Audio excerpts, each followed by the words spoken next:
Lo dijo en la primera hora. ¿Sabe usted de qué consisten? ¿Qué prestan las notarías de los 221 cantones del país? En la primera hora. Hoy es jueves para absolver sus inquietudes notariales. Por Sonorama, la gran señal nacional. Interesante charla que vamos a tener hoy en nuestro segmento de inquietudes notariales con el doctor Eduardo Palacios Zacoto. Él es el notario noveno del Cantón Cuenca en la provincia de Azuay. Doctor, ¿cómo le va? Bienvenido, qué gusto, buen día. Buen día, estimado Fabricio, un saludo afectuoso para ustedes y para toda su radio audiencia. Muchas gracias por esta invitación. Gracias a usted por la gentileza, doctor, para hablar de estos temas que mucha gente necesita, porque no todos conocemos por qué debemos acudir a un notario, una notaria para hacer los trámites. Y hoy vamos a hablar con el doctor sobre el mandato o poder y promesa de venta. A ver, muchas veces uno dice o quiere hacer un trámite y alguien le pide un poder notariado, dicen. ¿Qué significa esto, doctor? Así es, mi estimado Fabricio. Bueno, básicamente debemos partir del hecho de que el mandato es un acto por el cual una persona encomienda la gestión de un negocio a otra, pues que lo realiza a nombre de ella, ¿no? Y habitualmente este tipo de actos se lo realiza en base, pues evidentemente, a que aquella persona que otorga este poder no se encuentra en la posibilidad física o presencial de poder realizar un acto por sí mismo. Ello obliga a que esta persona pues necesariamente tenga que encomendar a un tercero de confianza, la gestión de este o varios negocios para el efecto. Básicamente en ello consiste el poder, que lo dice pues la norma, nace siendo un acto y el momento en el que se acepta por parte del mandatario se constituye un contrato de mandato cuyo propósito es cumplir con las finalidades establecidas o las finalidades atribuidas por el mandante. ¿Cómo debo solicitar ese poder? Vamos a suponer que efectivamente yo necesito tener ese poder notariado para hacer un trámite en representación de una tercera persona. ¿Cuáles son los pasos que debo seguir para obtenerlo, doctor? Primero que nada, siempre es recomendable y todos los notarios así lo recomendamos, valga la redundancia, es acudir ante un abogado de confianza, ¿no es cierto? El abogado en libre ejercicio profesional va a redactar lo que se conoce en derecho como la minuta, que es este petitorio que se lo realiza previamente para acudir donde el notario luego. Y este petitorio redactado por el abogado se van a establecer todas las condiciones, todos los requisitos, toda la expresión máxima de la voluntad del mandante a efectos de que se contemple en él lo que quiere esta persona encargar a la gestión de este tercero. Esa minuta se la lleva, se la envía a la notaría para que el notario la instrumente en la escritura pública, en el instrumento público que va a acoger este pedido. Obviamente el usuario tiene que acudir a la notaría para suscribir este poder en presencia del notario, quien dará fe pública de que esa voluntad ha sido materializada en el respectivo documento público. ¿Cuántos tipos de poderes hay? ¿O es un solo tipo de poder que uno puede solicitar el trámite en una notaría, doctor? No, la norma establece varias posibilidades. El más conocido de los tipos de poderes es el poder general, ¿no? Pero en eso hay que ser muy claro, Fabricio, el poder general tiene una errónea interpretación de que sirve para todo, y no es así. El poder general, de acuerdo a la disposición legal, sirve para actos de administración como tal. Todo lo que salga fuera del universo de la administración, pues requiere cláusula especial o requiere también un poder especial.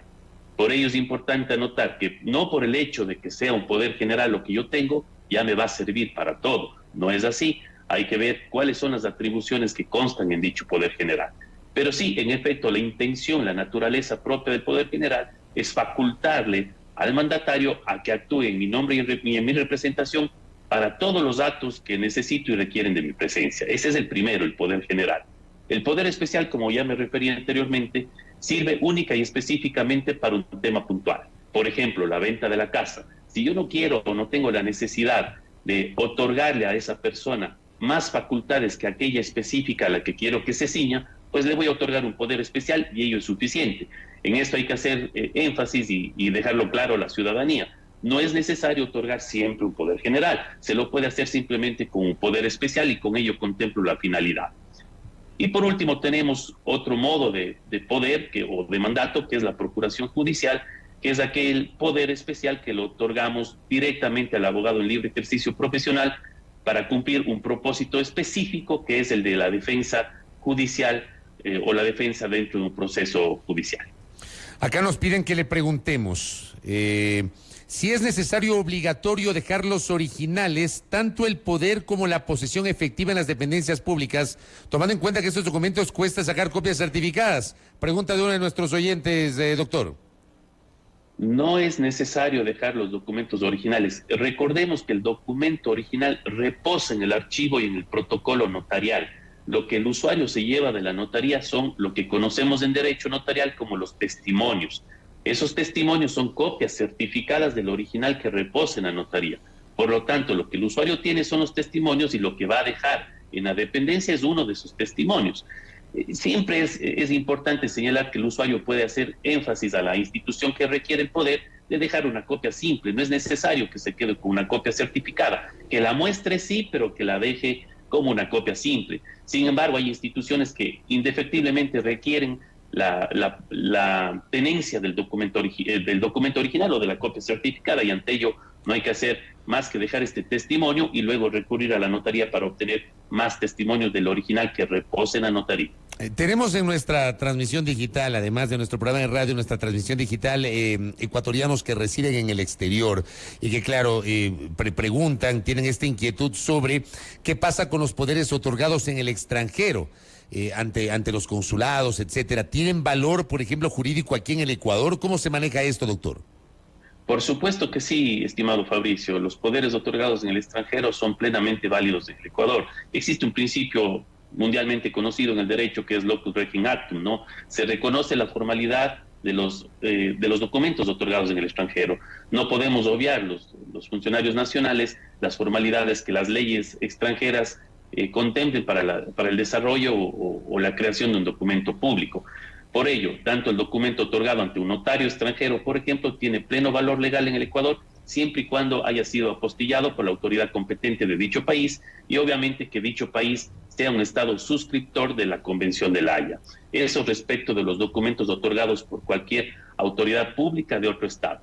Y los documentos otorgados por cónsul, ¿sí? Por cónsul ecuatoriano son plenamente válidos en el Ecuador sin necesidad de que requieran pues esta legalización adicional que es la apostilla o la legalización consular.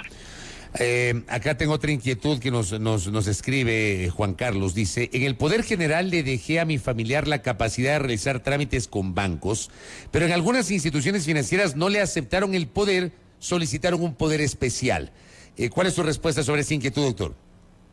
Esa es una imprecisión, estimado Fabricio, porque la norma es clara en definirlo, ¿no? Si la intención y la voluntad manifiesta del poder dante, del otorgante del poder, fue que esta persona, el mandatario, le representen todos los datos que requieren de su presencia ante cualquier institución financiera, es una imprecisión que la institución financiera requiera que esté determinado el nombre de la institución o el tipo de institución. Eso no contrapone y dista completamente con la voluntad manifiesta de las partes. No podría negársele el ejercicio de su derecho pleno que está consagrado a un instrumento público. Correcto. Y lo otro, que también ya genere preguntas de nuestra audiencia, ¿qué es una promesa de compra-venta, doctor? Bueno, la promesa de compra-venta es ese contrato por el cual una persona se obliga para con otra a entregar en su momento respectivo o a celebrar en su momento respectivo un contrato como tal. Es decir, me comprometo a suscribir un contrato luego del cumplimiento de las condiciones y plazos que hayamos establecido mutuamente en dicho negocio. Habitualmente la promesa de venta, mi estimado Fabricio, se ciñe a la venta de un bien inmueble, por ejemplo. Es lo más habitual, es lo que comúnmente se utiliza en el medio y sirve justamente para concretar o afianzar esa negociación que a futuro se va a plasmar luego del cumplimiento de las condiciones y plazos. Acá nos preguntan, ¿cuánto dura una promesa de compra-venta, doctor? La promesa de compra-venta dura lo que las partes hayan estipulado en ella. Ese es o el sea, plazo, no hay un tiempo específico, digamos, la ley no es que establece esta promesa dura 6 meses, 1 año, es lo que establecen las partes. Así es, y va a depender de muchos factores. Por ejemplo, es habitual que los proyectos inmobiliarios se están desarrollando o se están construyendo y usted puede adquirir más bien en planos su departamento. Ante ello, pues lo que se celebra es una promesa de compraventa, justamente, que en esto sí hay que hacer énfasis, Fabricio, y es muy importante resaltarlo para garantía de los ciudadanos. La promesa de compraventa debe hacerse por instrumento público ante notario, específicamente sobre bienes inmuebles. Muchas veces sucede pues que los constructores celebran reservas de dominio, reservas de contrato, contratos de reserva, algo así lo denominan. Eso no suple la necesidad de la promesa de venta por instrumento público. Es importantísimo. Eso es materializar en realidad la seguridad jurídica para el adquirente. Entonces, claro, si es un proyecto inmobiliario y lo compro en planos, suscribo la promesa de compraventa ante notario y establecemos un plazo que estará ceñido justamente a la construcción del proyecto inmobiliario, ¿no? 1 año, 2 años, y durante todo ese tiempo voy a poder plasmar una forma de pago, voy a poder establecer cuotas mensuales y demás condiciones y plazos para que al final de todo el proceso se firme la escritura definitiva de compraventa en cumplimiento a las directrices justamente de este contrato de promesa que hemos suscrito. El suscribir una promesa de compraventa es obligatorio, es ineludible o no, doctor? Es totalmente ineludible y obligatoria en bienes inmuebles. Es parte del sustento normativo y hay que darle cumplimiento específico. Vuelvo, repito, es habitual y es irregular, por cierto, el emplear otro medio que no sea la celebración de la escritura pública ante notario. Nos cuestionamos muchas veces el por qué, ¿no? El notario no simplemente cumple un rol de celebrar un documento, ¿no? Sino el notario lo que va a hacer en este tipo de acto, pues justamente es validar, primero, capacidad, el consentimiento de las partes, indudable, y además también va a validar que ese objeto sobre el cual se contrata tenga la naturaleza de ser lícito, que se hayan cumplido con las formalidades legales. Por ejemplo, en el tema de los proyectos inmobiliarios, que consten con las debidas aprobaciones municipales, que el GAT municipal haya autorizado el emplazamiento, la aprobación de planos, y eso nos da la garantía como adquirentes de que estamos contratando con quien corresponde. Además, también el notario va a validar el simple hecho de que sea propietario, el promotor inmobiliario del bien, de ese terreno sobre el cual se está edificando el proyecto inmobiliario. Entonces, como vemos, la intervención notarial no es una intervención simple, es una intervención sumamente acuciosa que tiene como finalidad justamente validar todos estos procesos previos en garantía y en seguridad del usuario final, que es el comprador, ¿no? Doctor, y lo último, que es una inquietud que nos escribe Silvia, ¿se pueden procesar promesas de compra-venta para ceder derechos y acciones de alguna compañía?